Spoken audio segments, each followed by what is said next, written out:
Hello students, in previous video we have already discussed that is types of respiration and steps of respiration and characteristics of respiratory surface. Now in this video we will discuss about the different organism have different respiratory system, right?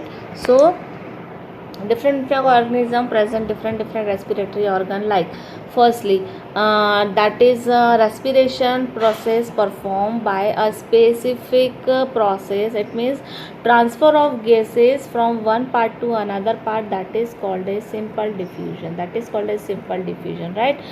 Entire body surface help in exchange of oxygen and carbon dioxide in the sponges. हम सबसे बड़ी बात, सबसे पहले हम बात कर रहे हैं, जैसे हमने बोला है कि सबसे जो सिंपलेस्ट ऑर्गेनिज्म होते हैं वो होते हैं प्रोटोजोअन्स के बाद में आते हैं स्पंजेस है, पॉरीफेरा है, सिलेंट्रेडा है। उसके बाद में अलग अलग फाइलम की जो 9th में आप बायोडाइवर्सिटी में क्लासिफिकेशन में पढ़ चुके हैं, वैसे ही हम बता रहे हैं कि यहाँ पर हम अलग अलग ऑर्गेनिज्म, तो हम क्या करेंगे, सिंपलेस्ट ऑर्गेनिज्म से हम किसकी तरफ जाते हैं, कॉम्प्लेक्स ऑर्गेनिज्म की तरफ जाएंगे और उनके रेस्पिरेटरी हम क्या देखेंगे, डिफरेंट ऑर्गन्स देखेंगे, जहाँ पर CO2 और O2 क्या करती है, बाय द सिंपल डिफ्यूजन क्या होती है, ट्रांसफर होती है। राइट नाउ स्पंजेस, सिलेंट्रेडा और जितने भी फ्लैट वर्म्स होते हैं उनमें गैसियस एक्सचेंज जो होती है, वहाँ पर कोई स्पेसिफिक ऑर्गन रेस्पिरेशन के लिए नहीं होता है, वहाँ पर डिफ्यूजन डायरेक्टली होता है और वहाँ पर एक्सचेंज ऑफ गैसेस जो होती है वो एंटायर बॉडी सरफेस उनमें क्या करती है, हेल्प करती है exchange of gaseous CO2 and carbon dioxide. Right now we will discuss about the earthworm जो आते हैं वो किस में आते हैं, एनालिड्स में आते हैं। और एनालिड में जो रेस्पिरेटरी सरफेस होती है, रेस्पिरेटरी जो ऑर्गन होता है that is called as moist skin होती है। और रेस्पिरेशन जब किसी स्किन के थ्रू किया जाता है तो उस पर्टिकुलर रेस्पिरेशन की प्रोसेस को हम क्या बोलते हैं, that is called as cutaneous respiration. तो ध्यान रखिएगा कि when respiration perform by the skin, and skin is a organ, और ऑर्गन जो होता है वो क्या होता है, एनिलिडा अर्थ फॉर्म में अवेलेबल होता है, तो उसके थ्रू जो रेस्पिरेशन परफॉर्म होता है that is called as cutaneous respiration. Now we will discuss about the insect जितने भी होते हैं वो क्या होते हैं, ऑर्थोपोडा की कैटेगरी जितनी भी होती है वो सारे के सारे इंसेक्ट में आते हैं। और इंसेक्ट का एक स्पेसिफिक आइडेंटिफिकेशन होता है कि उनमें जॉइंट पेयर्स होते हैं, उसमें लेग्स जो होते हैं वो बहुत ज़्यादा होते हैं और उनके लेग्स में क्या होते हैं, ऐसे जॉइंट्स प्रेजेंट होते हैं, लाइक दिस। ठीक है। नाउ इंसेक्ट में जो रेस्पिरेटरी सिस्टम होता है, रेस्पिरेटरी जो ऑर्गन होता है that is called as trachea,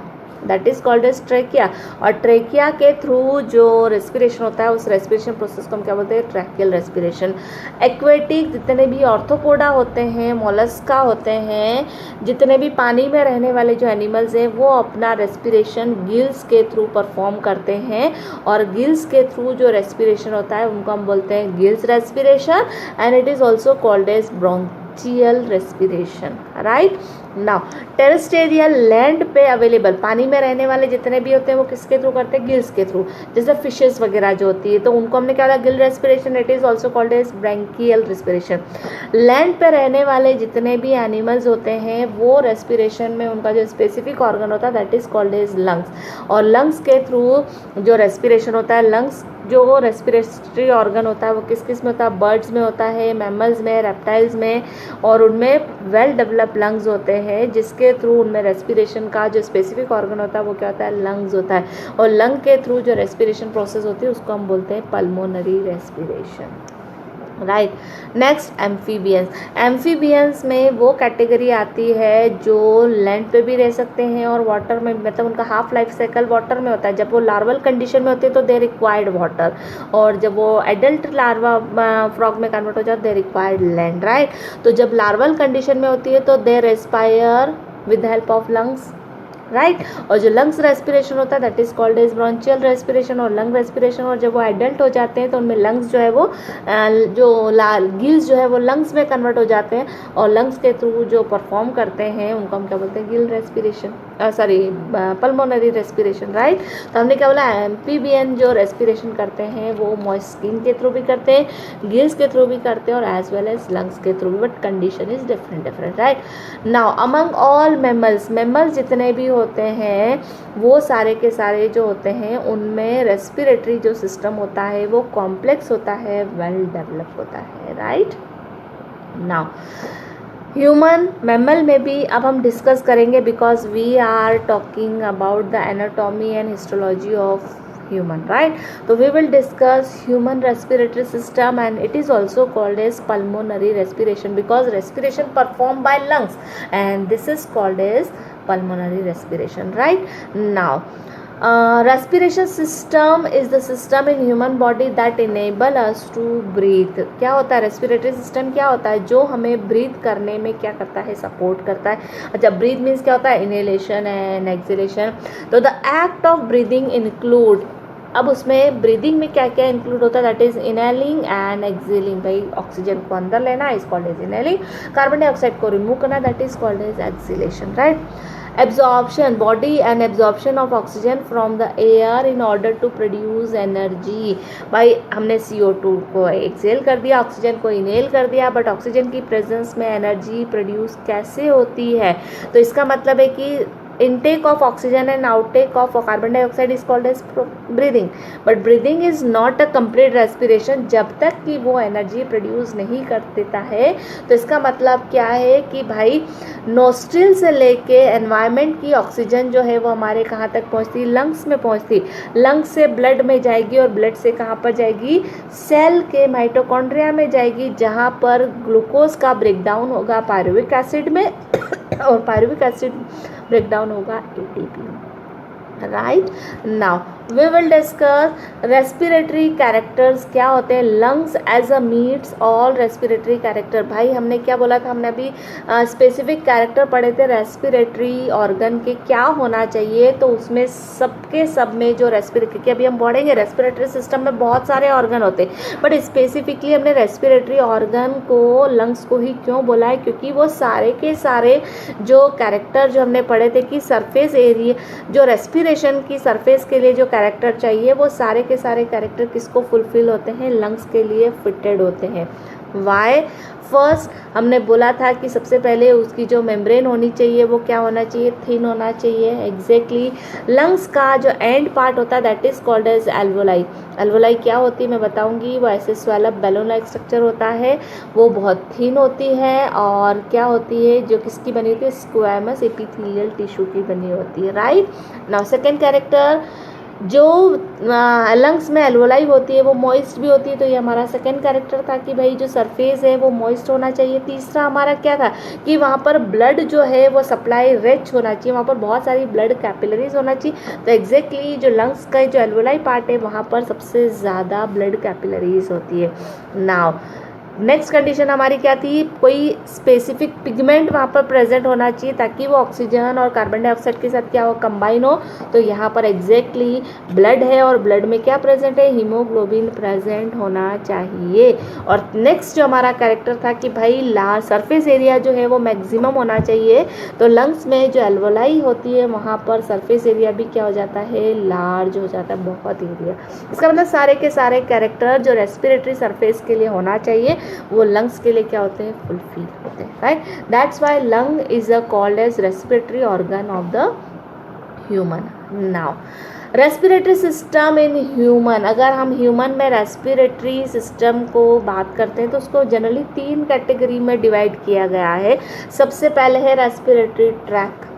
respiratory tract means क्या होता है भाई, ये आपका नोज़ है, नोज़ से आपका ये नोज़ है, नोज़ के बाद में ट्रैकिया है, लैरिंग्स है, लैरिंग्स से ट्रैकिया है, ट्रैकिया जो है वो एक लेफ्ट साइड में जाता है, एक राइट हैंड साइड में जाता है, फिर वहाँ पर वो लंग फॉर्मेशन होती है, राइट। तो इसका मतलब ये है कि हम क्या बोल रहे हैं कि जो ह्यूमन रेस्पिरेटरी सिस्टम है उसको 3 कैटेगरी में, मतलब नॉस्ट्रिल से लेके आपके ट्रैकिया तक का जो पार्ट है या ब्रोंकिया ट्रैकिया तक का जो पार्ट है उसको हमने बोला that is called as respiratory tract, जहाँ पर ऑक्सीजन और कार्बन डाइऑक्साइड उस पाथवे को फॉलो करके लंग्स तक पहुँचती है और लंग्स की CO2 उस पाथवे को फॉलो करके एनवायरनमेंट में रिलीज होती है, right? Now another most important part of respiratory system, and this is a necessary part, that is called as lungs. क्योंकि लंग्स वो पर्टिकुलर पार्ट होता है जो रेस्पिरेटरी सरफेस की सारे कैरेक्टर को क्या करता है, फुलफिल करता है, और वहीं पे लंग्स के अंदर जो ऑक्सीजन आती है वो ब्लड में ट्रांसफ़र होती है, और ब्लड की जो CO2 होती है वो लंग्स में ट्रांसफ़र होती है, क्योंकि लंग्स की जो एल्वोलाई होती है उसकी वॉल, उसकी सरफेस मॉइस्ट होती है, वॉल थिन होती है, उसका सरफेस एरिया लार्ज होता है, और वहाँ पर सबसे ज़्यादा ब्लड क्या होता है, सप्लाई होता है, राइट। और तीसरा इम्पॉर्टेंट पार्ट जो होता है रेस्पिरेटरी का, that is called as diaphragm. अच्छा, डायफ्राम जो होता है वो जनरली क्या होता है, जो ह्यूमन की बॉडी होती है, राइट। ह्यूमन की बॉडी को जनरली 2 पार्ट में डिवाइड, सपोज करिए ये ह्यूमन की बॉडी है, राइट। इस बॉडी को 2 इक्वल पार्ट में डिवाइड करने का काम करता है डायफ्राम। इसके ऊपर क्या होते हैं, लंग्स होते हैं, राइट। और लंग्स का ये पूरा मैंने यहाँ पर बना दिया, और बीच में क्या होता है, आपका हार्ट सिचुएटेड होता है, राइट।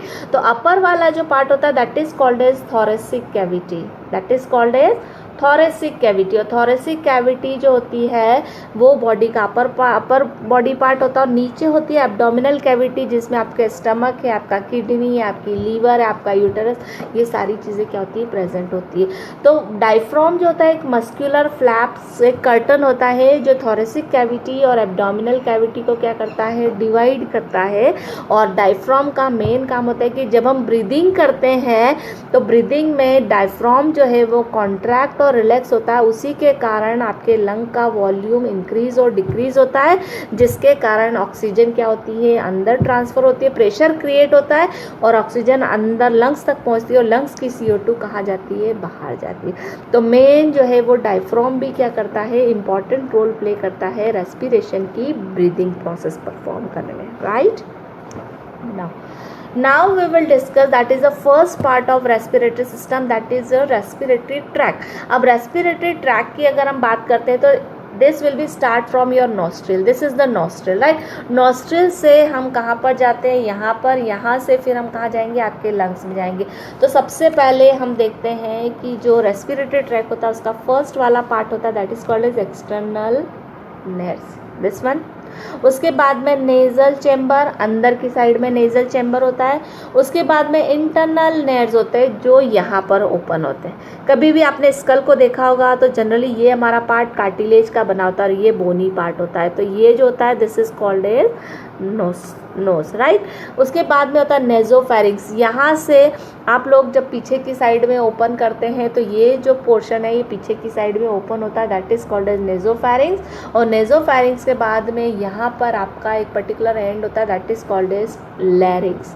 हमने उसमें भी पढ़ा था दैट इज फेरिंग्स। लैरिंग्स और फेरिंग्स ऐसी दो ट्यूब्स होती है जिसके ऊपर क्या होता है, ग्लॉटिस। लैरिंग्स होता है ग्लॉटिस से कवर्ड होता है और उसके ऊपर एक फ्लैप लाइक स्ट्रक्चर होता है that is called as epiglottis. जब हम फूड को इनहेल करते हैं, जब हम फूड को स्वेलअप करते हैं तो एपिग्लॉटिस लैरिंग्स को क्या कर देता है, कवर्ड कर देता है। और लैरिंग्स के ऊपर क्या होता है, वॉइस बॉक्स प्रेजेंट होता है और उसी वॉइस बॉक्स के कारण हमारी बॉडी से साउंड क्रिएट होता है जिसके कारण हम बोल पाते, वर्ड्स निकल पाते हैं, राइट। उसके बाद में अच्छा देखिए वॉइस बॉक्स भी प्रेजेंट होता है और मेंस में जनरली आप लोगों ने देखा होगा यहाँ पर जब 9th 11th में आप चले जाते हैं या यहाँ पर कोई बड़ा व्यक्ति होता है तो यहाँ पर एक छोटा सा एक बोन लाइक बोनी स्ट्रक्चर आपको दिखता है that is called as Adam's apple. और वो जो एडम्स एपल होता है वो जनरली कहाँ पर होता है, लैरिंग्स पे, राइट। नाउ नेक्स्ट क्लियर कि भाई हमने क्या पढ़ा, लैरिंग्स। अच्छा लैरिंग्स के बाद में आप इस नेक को टच करोगे तो यहाँ पर जनरली आपको स्ट्रक्चर दिखेगा लाइक दिस, इसको फील करोगे तो ये जो होगा लैरिंग्स, यहाँ पर क्या है, वॉइस बॉक्स है। वॉइस बॉक्स के नीचे क्या होती है, ट्रैकिया होती है। और ट्रैकिया जो होता है ये रिंगुलर बोन्स का बना होता है, यहाँ पर रिंग लाइक स्ट्रक्चर। और इनके बीच में क्या होती है, कार्टिलेज होती है। और ये कार्टिलेज क्या करती है, इसके जस्ट पीछे आपका एलिमेंट्री कैनाल का ईसोफेगस जाता है।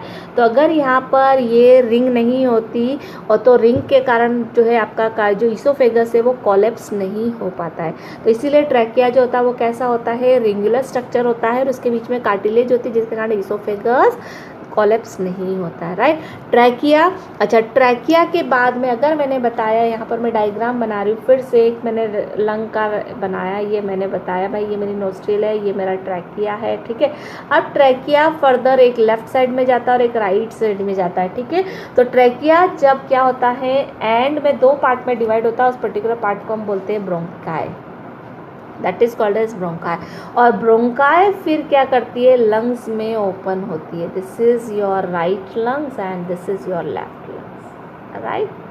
अब यहाँ पर ब्रोंकाई फर्दर क्या करती है, डिवाइड होती है, ये भी डिवाइड हो गई इधर, फिर ये फिर से जनरेट डिवाइड होती है, ठीक है। तो ब्रोंकियल्स, ब्रोंकाई जो होती है जब लंग्स में एंटर करती है, ट्रैकिया का वो पार्ट जो लंग्स में एंटर करता है that is called as bronchi. Bronchi further उसमें ब्रांचिंग हुई तो हमने क्या बोला, ब्रोंकियल्स। तो ब्रोंकियल्स एक बार होगा तो हमने प्राइमरी ब्रोंकियल बोला, फिर फर्दर वो डिवाइड हुआ तो हमने उसको क्या बोला, सेकेंडरी ब्रोंकियल। और लास्ट में जब सेकेंडरी ब्रोंकियल, टर्शरी ब्रोंकियल कितनी भी ब्रांचिंग हो सकती है, उसका एंड जो है वो ऐसा स्वेलअप हो जाता है, बलून लाइक स्ट्रक्चर फॉर्म हो जाता है, that is called as alveoli, that is called as alveoli. तो एल्वियोलाई जो होता है that is the end part of respiratory tract. But मैंने क्या बोला, ट्रैक कहाँ पर ख़त्म हो जाता है आपका, यहीं तक, और उसके बाद में आपके लंग्स शुरू होते हैं। तो लंग्स में आपके क्या क्या आ जाएंगे, bronchioles, primary bronchiole, secondary bronchiole और एल्वोलाई, ये तीनों मिलके क्या बनाते हैं, लंग्स बनाते हैं। और जितने ज़्यादा एल्वोलाई होंगे उतना ज़्यादा हम ऑक्सीजन क्या करेंगे, इनटेक करें, और जितनी ज़्यादा ऑक्सीजन इनटेक करेंगे उतनी ज़्यादा हम क्या होंगे, एनर्जी, क्योंकि ऑक्सीजन जितनी होगी उतनी ग्लूकोज का क्या होगा, ब्रेकडाउन होगा। Clear now. अब हम डिस्कस करते हैं जनरली कि भाई जो रेस्पिरेटरी ट्रैक है वो तो हमने देख लिया, एसेसरी पार्ट हमने देख लिया, नेसेसरी पार्ट हमने देख लिया। इसका मतलब है कि लंग्स में भी एल्वोलाई जो होती है वो सबसे ज़्यादा इंपॉर्टेंट होती है रेस्पिरेशन के, क्योंकि वहीं पे गैसियस क्या होती है, ब्लड की CO2 लंग्स में आती है और लंग्स की ऑक्सीजन कहाँ जाती है, ब्लड में जाती है। गैसेस एक्सचेंज जो परफॉर्म होता है वो जनरली कहाँ पर होता है, एल्वोलाई में। Organ of the lower respiratory tract is located in the chest cavity, और चेस्ट कैविटी को हमने क्या बोला था, that is called as thoracic cavity. Chest cavity is also called as thoracic cavity, right. They are decline and protected by the rib cage. अब rib cage क्या होती है, तो आपकी जो फर्स्ट चेस्ट होती है यहाँ पर क्या होती है, रिब्स प्रेजेंट होती है, और पीछे की साइड में क्या होती है, वर्टिब्रल कॉलम, ठीक है। और रिब्स जो होता है वो बीच में आपका क्या होता है, अटैच होता है एक स्टर्नम से। तो सपोज करिए कि यहाँ पर मैं एक डायग्राम रिब केज बना रही हूँ कि भाई पीछे एक आपका क्या है, ये स्टर्नम है, ठीक है। अब इस स्टर्नम से आपकी रिब्स जुड़ी हुई है, आगे से क्या है, टोटल नंबर ऑफ रिब्स कितनी होती है, 12 पेयर्स ऑफ रिब्स होती है, राइट, 14 होती है, तो नहीं सॉरी 12 पेयर्स होती है। और ये 12 पेयर्स जो होती है वो आगे से कहाँ से जुड़ी है, स्टर्नम से, ठीक है। और पीछे की साइड से कहाँ पर जुड़ेगी, आपके वर्टिब्रल कॉलम में, पीछे जो आपकी बैकबोन होती है उससे जुड़ी होती है। तो यहाँ पर अगर मैंने रिब कैच की बात करी या थोरेसिक कैविटी की बात करी तो हम क्या बोलेंगे, आगे से क्या होता है, रिब्स प्रेजेंट होती है, जो आगे से किससे, बीच में से किससे कनेक्ट होती है, स्टर्नम से कनेक्ट होती है, पीछे से किससे कनेक्ट होगी, वर्टिब्रल कॉलम से। तो ये तीनों मिलके क्या बनाते हैं, थोरेसिक कैविटी, जिसमें आपके डेलिकेट ऑर्गन लंग्स क्या होते हैं, प्रेजेंट होते हैं, क्योंकि यहाँ तक का तो पोर्शन आपका ट्रैकिया का होता है। फिर ट्रैकिया बायफर्केट होता है राइट हैंड साइड पे, लेफ्ट हैंड साइड पे, तो वो हमने क्या बोला, ब्रोंकाई।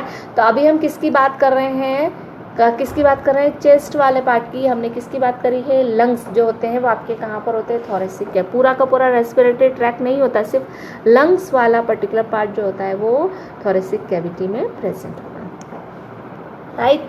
मसल्स, दूसरी हमने क्या बोला था, मसल्स बिटवीन द रिब्स, और रिब्स के बीच में भी मसल्स होती है, क्योंकि रिब्स जो होती है वो क्या करती है, जब भी आप सांस लेते हैं तो आपकी रिब्स फूल जाती है, जब आप रिलैक्स करते तो आपकी रिब्स रिलैक्स हो जाती है। तो इसका मतलब है कि जब रिलैक्सेशन और कॉन्ट्रैक्शन हो रहा है तो वहाँ पर भी क्या है, मसल्स प्रेजेंट है, क्योंकि जनरली मसल्स ही कॉन्ट्रैक्ट करती है और मसल्स ही रिलैक्स करती है, राइट। तो मसल्स होती है रिब्स के बीच में, और कहाँ पर होती है, डायफ्राम के बीच में, जो क्या करती है, एब्डोमिनल कैविटी। मैंने बताया था कि डायफ्राम क्या होता है, आपकी बॉडी को 2 पार्ट में डिवाइड करता है। अपर पार्ट जो होता है that is called as thoracic cavity, it is also called as chest cavity, और नीचे वाली जो होती है उसको हम क्या बोलते हैं, एब्डोमिनल कैविटी। Clear now. अब हम one by one respiratory tract को डिस्कस करते हैं। हमने सबसे पहला देखा था रेस्पिरेटरी ट्रैक का जो सबसे प्राइमरी पार्ट होता है, that is called as external nares. External nares को हमने क्या बोला था कि एंटीरियर मीन्स क्या होता है, आगे वाले जो फ्रंट में होते हैं, ठीक है।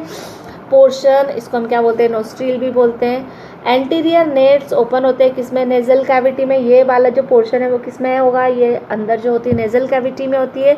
और नेजल कैविटी में जो वहाँ पर हम इनहेलेशन एक्सहेलेशन करते हैं तो वहाँ पर बहुत सारे क्या होते हैं, हेयर्स होते हैं, छोटे छोटे हेयर्स होते हैं जो क्या करते हैं। अच्छा यहाँ पर देखिए, each oval opening that measure about 1.5 centimetre. और अगर आप ये देखोगे तो इसकी जो ओपनिंग है वो कितनी है, 5.5 सेंटीमीटर है, राइट। नाउ नेक्स्ट हम देखते हैं नेजल कैविटी। और नेजल कैविटी जो होता है इसको हमने 3 पार्ट में डिवाइड करा हुआ है। एक है वेस्टिबुलर चैम्बर, सबसे ऊपर वाला जो होता है vestibular, then respiratory, then olfactory, ठीक है। ऑल्फैक्टरी मीन्स क्या होता है, जो आप खुशबू लेते हो, जिसको आपको खुशबू आती है वहाँ पर ऑल्फैक्टरी सेंस होते हैं, तो वो अभी हम दिखाएंगे। वेस्टिबुलर चैम्बर, अच्छा सबसे पहले हम देखते हैं वेस्टिबुलर चैम्बर क्या होता है। तो वेस्टिबुलर चैम्बर जो होता है वो फिल्ट्रेशन ऑफ एयर, जहाँ पर आपके छोटे छोटे हेयर्स, क्योंकि यहाँ पर पूरे यहाँ पर ये जो नेजल कैविटी है इसमें हेयर्स नहीं होते, आगे फ्रंट वाले एरिया में जहाँ पर छोटे छोटे हेयर्स होते हैं वो पर्टिकुलर एरिया जो होता है that is called as vestibular area, ठीक है। हेयर्स प्रेजेंट होते हैं और साथ में वहाँ पर क्या होती है, म्यूकस भी प्रेजेंट होती है कि इन केस कभी अगर एयर में कुछ डस्ट पार्टिकल या कुछ जर्म्स वगैरह अगर आपके नोज़ में एंटर हो जाते हैं जो आपकी बॉडी के लिए क्या होते हैं, हार्मफुल होते हैं, तो वो उनको क्या कर लेते हैं, वहीं पे हेयर्स में चिपक जाएंगे या म्यूकस में वो क्या हो जाएंगे, एंटेंगल्ड हो जाएंगे। Clear. Now next part, respiratory chamber. Respiratory chamber means क्या होता है, मैंने बताया था कि जहाँ तक हेयर्स है, अगर आप यहाँ तक देखोगे तो यहाँ पर हेयर्स नहीं है। हेयर्स सिर्फ क्या होता है, म्यूकस कहाँ पर होता है, सिर्फ यहाँ पर फ्रंट वाले पोर्शन में, देखना कहाँ तक होता है, वो वेस्टिबुलर।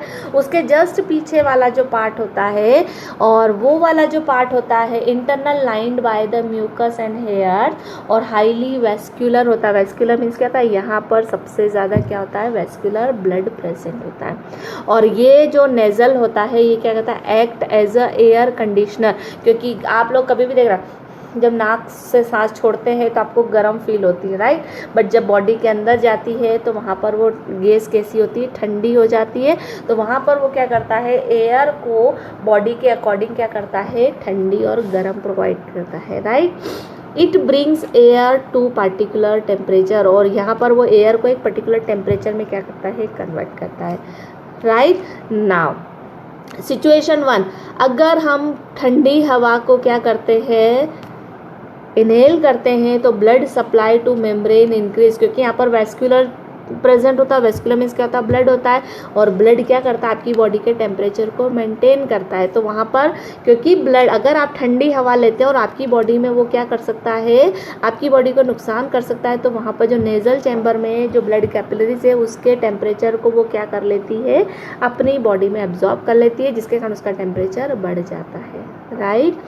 नाउ अगर आप गर्म हवा लेते हैं तो बहुत सारा म्यूकस वहाँ पर रहता है जो वो क्या करता है, उस गर्म हवा का टेम्परेचर एब्जॉर्ब कर लेता है। तो अगर ठंडी हवा ली तो ब्लड का टेम्परेचर कहाँ ट्रांसफ़र हो जाएगा, एयर में, एयर गर्म हो जाएगी। अगर गर्म हवा लेती है तो जो एयर का टेम्परेचर है वो कहाँ पर ट्रांसफ़र हो जाएगा, म्यूकस में ट्रांसफ़र हो जाएगा, जिसके कारण आपकी हवा का जो टेम्परेचर है वो क्या हो जाएगा, प्रॉपर हो जाएगा, right. Third chamber is called as olfactory chamber. और ऑल्फैक्टरी चैम्बर क्या होता है, जहाँ पर आपकी सेंसरी नर्व्स प्रेजेंट होती है जो आपको सेंस करवाती है, जैसे मतलब स्मेलिंग पावर जो होती है आपकी नोज़ में, जहाँ से भी आपको खुशबू वाला जो स्मेल वाला जो सेंस होता है वो पर्टिकुलर चैम्बर कहलाता है ऑल्फैक्टरी चैम्बर। और यहाँ पर हमने कहा ऑल्फैक्टरी सेल्स होती हैं, और ये जो सेल्स होती हैं जो किसके लिए होती है, रिस्पॉन्सिबल होती है फॉर द स्मेल। और इन सेल को हम क्या बोलते हैं, स्कैबिडरियन मेम्ब्रेन। स्कैबिडरियन मेम्ब्रेन होती है जो क्या करती है, स्मेल को क्या करती है, सूंघने के लिए रिस्पॉन्सिबल होती है। क्लियर। नाउ इंटरनल नेयर्स, और आपकी जो नेजल चैम्बर है वो आपके नेजल ट्रैक में कैसे ओपन होती है, वो this part we will discuss in next video. So till that have a nice day बच्चों, thank you very much, bye bye.